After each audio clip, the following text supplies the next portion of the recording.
Am atau Pimpinan Dayah Perbatasan Aceh memaparkan lembar kerja terkait aktivitas dayah perbatasan, serta pelaksanaan gerakan bersih, rapi, estetis, dan hijau atau bereh di lingkungan dayah masing-masing pada Rabu 31 Maret 2021.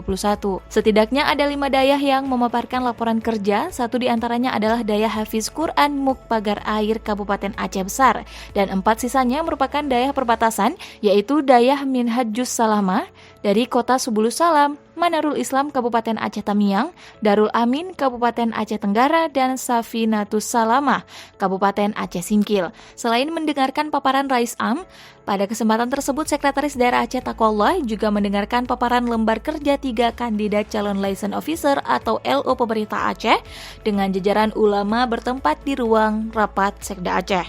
Dalam arahannya, Taqwallah meminta kepada seluruh Rais Am untuk lebih meningkatkan kesadaran bersama tentang kebersihan dengan menerapkan bereh di lingkungan dayah perbatasan. Selain itu, Taqwallah juga mengapresiasi para Rais Am di perbatasan yang telah bekerja keras mewarnai dunia pendidikan Islam Aceh, sehingga mereka mampu melahirkan santri-santri berprestasi yang mampu bersaing di kancah internasional. Sementara itu, untuk mempererat jalinan silaturahmi antara pemerintah dan ulama Aceh, Sekda mengungkapkan akan menghadirkan pihak penghubung atau LO yang nantinya akan bertugas untuk menjadi fasilitator antara penghubung antara umara dan ulama, terutama dalam kaitan untuk mencegah terjadinya konflik.